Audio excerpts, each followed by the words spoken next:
y no me daba cuenta dónde podía estar herido, ¿no? Entonces, digo, y lo trataban de levantar y Raúl caía.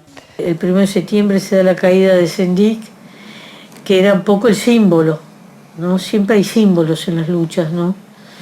La caída de Sendik fue un golpe importante, muy importante para nosotros, aunque a esa altura estaba muy destruido el MLN, pero también fue una victoria muy importante para ellos porque se apropiaban del símbolo.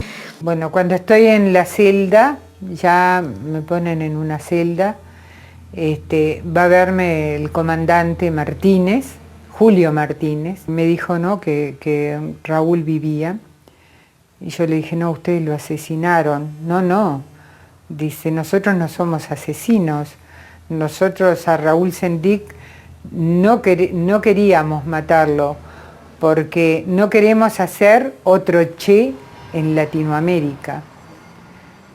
Y un día me dice un guardia que están haciendo una celda especial para Raúl, que lo van a traer del hospital.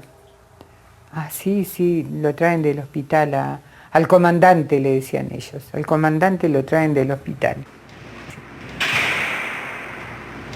Oigo rejas que se abren, ¿no? Yo iba vendada y de repente me dicen, póngase espalda, me sacan la venda y estoy en la celda de Raúl.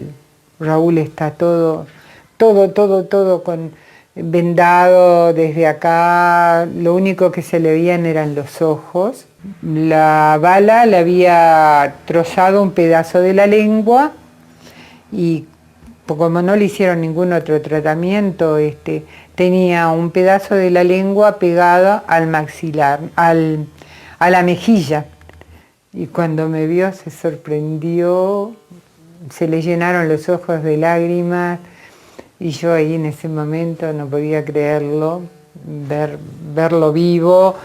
Y entonces le dije, él no podía hablar, entonces le dije, le agarré la mano, le di un beso en la frente y le digo, fui una cobarde, Raúl, fui una cobarde, te dejé solo, fui una cobarde. Entonces él me hacía con la cabeza así.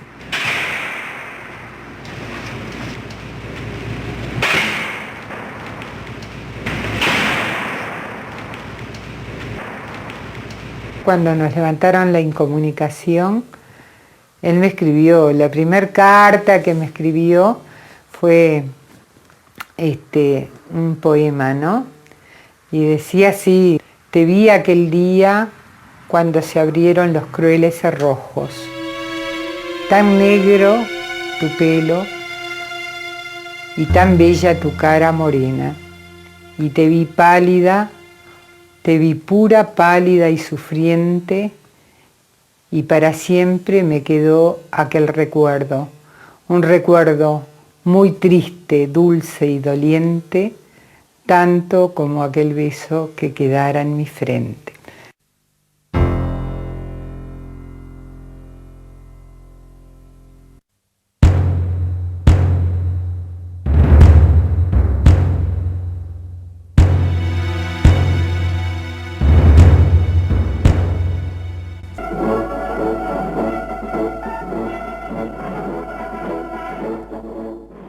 A la hora señalada estábamos deshechos y no le servimos de nada al pueblo uruguayo en ese momento.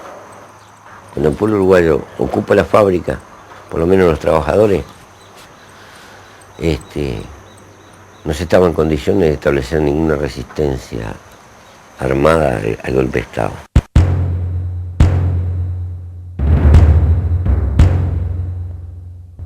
Primero, nos aíslan del resto de los compañeros porque desde el punto de vista de ellos, nosotros éramos los generadores de idea-fuerza, digamos, de ideas, digamos, la función de la dirección.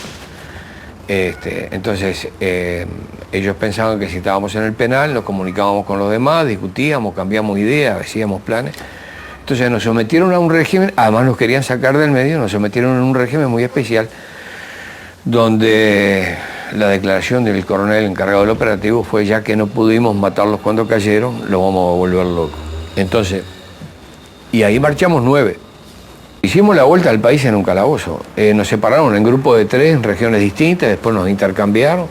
Y la tercera tríada éramos Raúl Sendí, Marenale y yo. Tuve la mala fortuna de caer con estos insoportables que se peleaban todos los días con los milicos. Y me metían en cadío bárbaro, porque no le aflojaron un cachito. Y nos llevaron a Durano, a los aljibes, al aljibe Durano, ¿no? Era un aljibe donde estaba dividido en 3 celdas hechas con tejido de alambre. Un aljibe, ¿no? Es decir, abajo las paredes chorreaban agua, ¿no? Ahí él me contaba que a él le bajaban la comida por un balde y le mandaban pan duro, y él dice que él aprovechaba ese pan duro, por ejemplo, para hacer la terapia por la mandíbula, que él tenía el maxilar inferior, lo tenía fracturado, y él notaba que eso se le estaba endureciendo. Entonces él hacía la fisioterapia, digamos, tomando ese pan duro y masticándolo. Lo mismo hacía con los huesos, que prácticamente le mandaban huesos, ¿no?, de comer. Nos aislaron en un régimen de media ración alimenticia, terminamos mascando insectos, en calabozo de 2 metros por 1, sin luz del sol, sin aire, sin un rostro humano para ver, sin agua muchas veces, reciclábamos los orines. Bueno, y en esas condiciones 2 compañeros sufrieron trastorno psíquico importante, y un compañero, el Nepo Adolfo Vázquez, muere en un calabozo.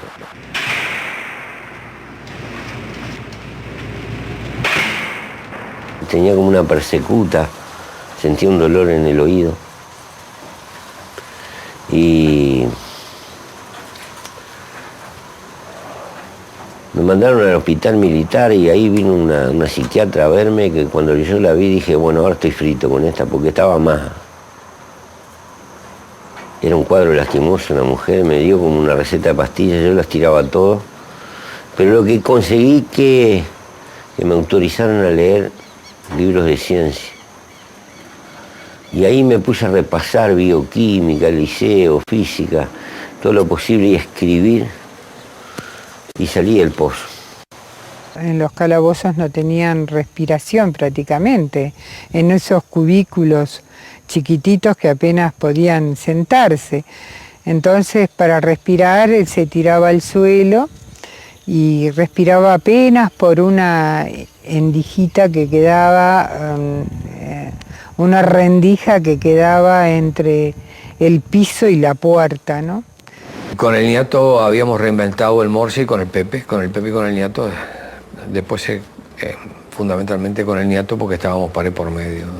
Pero ese día del cumpleaños le escribí a golpe de nudillo un poema que le cabe al bebé en esta historia. Y el poema decía: y si este fuera mi último poema, insumiso y triste, raído pero entero, tan solo una palabra escribiría: compañero.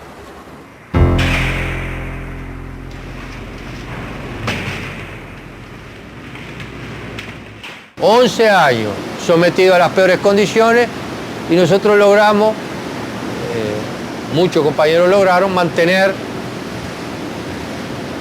el control, la integridad, el convencimiento revolucionario, el convencimiento de que realmente hay que transformar la sociedad. O sea, no nos derrotaron, los derrotamos nosotros a ellos.